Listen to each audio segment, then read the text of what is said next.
So, God first one was unashamed. Your boy the man NJ2TheCity. You know me. You know what's up. So, decided to once again inspired off of Tommy Laren's latest rant video. I wanted to give everybody a little bit of once again one of my final takes about once again how I'm not new to youth development, and dare I say my stance is on youth development with how I interact with it on a daily God first, Jesus Christ salvation basis and more. Like I said, I'm godly inspired by almost everything and or everybody to make my own different versions here and there. It just all depends on when, how, and why, dare I say. But I was just inspired to make one more, for now, one more of my own little rant video of, again, my stances on youth development and how I capture that within my music. I want people to totally understand this. Once again, I am not new to youth development whatsoever, as I am on Instagram and I am looking at all my friends that graduated, let alone, because again I graduated part of class at 18.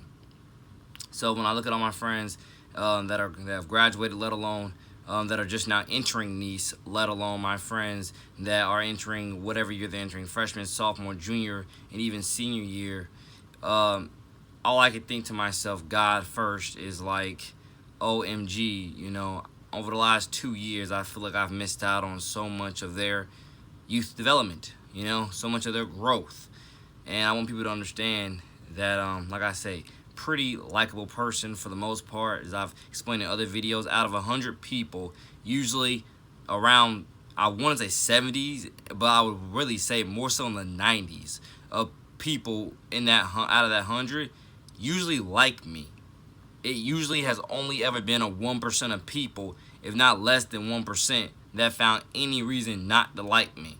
Now, that's not to say there's always something wrong with them versus something wrong with me, because I understand I'm not a finished product and I have my flaws and etc., almost each and every God first day of my God first life. But I want people to understand this. You know, in terms of, for example, on my Snapchat, you know, which is NJ2TheCity, by the way, if you ever care to look me up on Snapchat. I want people to understand, I talk about youth development a lot, and I want people to totally understand in terms of the differences between using terms of like boys and men versus, you know, girls and women.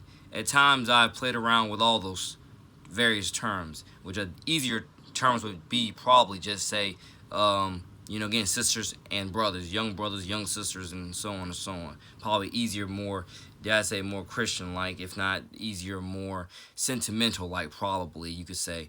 It would be young sisters, young brothers, all my young sisters, all my young brothers, you know, etc. You know, add to that, as I've said countless times before, you know, there is a market in terms of girl power anthems. There's a market in terms of AKA women's empowerment anthems. There's a market in terms of, there's a man power, boy power, whatever words you want to, you know, mix and match there. There are outlets for them and there are markets for them. And I can assure you, especially after listening to Drake's song Grease with DJ Khaled, I felt almost flat out, you know, jealous more so. Because I thought to myself while listening to that song, OMG, I need to just put out these girl power anthems that I've been writing, because I've written enough to literally go ahead and make like 3 albums, if not 2.5, out of them. Because I want people to understand that I'm a very talented artist, a very talented writer, you know, and I make music for God first everybody, you know, and I've had my brothers asking me for songs, like I've had these sisters asking me for songs. And I think that's probably more so what I need to start calling them more so in terms of talking about some of these subjects, is sisters and brothers rather than girls or boys or whatever else, because some people understand it more when you're talking more so of that dare I even say more of a religious demographic or sentimental demographic is probably a better way of saying it, you know. So I want people to understand, you know, just because I am driven for youth development with all these kids through K through 12, predominantly middle school and high school, but I can definitely say, you know, centrally, corely, all K through 12. I really don't discriminate versus anybody, anything, any child that needs my help from any age group. I am here for you. I am your friend. And I want to God first do what is God first best for you to help you accomplish your destiny, etc. I am a big brother to the youth, as I literally posted in the last video on this channel. like I said before, it's nothing really new. But to add on to that, I've had several sisters of mine asking me for songs. Now, sisters of mine means way more than just black girls or girls of color. Way more. Way more. I've had plenty of sisters of mine asking me for songs. I've had, plenty of brothers of mine asking me for songs. I want people to understand that within this second half of this year, I will drop at least 100 songs because I do this in my sleep. I'm going to drop at least 100 songs, and trust me, that won't even be the peak of how much more music I have to come. But I will definitely drop that mix of 100 songs, and we'll see what makes the cut, what doesn't. We'll see who gets tribute songs and who doesn't within that 100. But if you don't get a shout out, or you don't get a straight up tribute song, trust me, I have another 100 coming, over the time span where your shout outs, your tribute songs are coming eventually, somehow, some way. God first on that. But with that being said, I want everyone to godly understand this. Once again, I cheer on my sisters, I cheer on my brothers. And that in terms of, once again, being a big brother, being a supporter and encourager, a motivational speaker. I'm not a CLOWN. I'm not a class clown.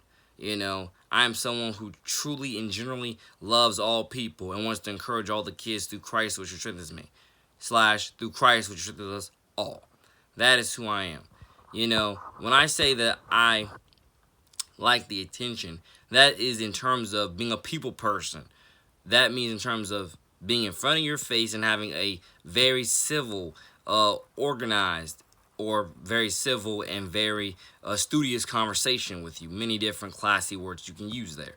That's what I mean when I've ever said I love the attention. Like, I love communicating with people, and so on. Sometimes I'm driven to give a motivational speech here and there because I just feel like I have a lot of sentiment that people need to hear from me.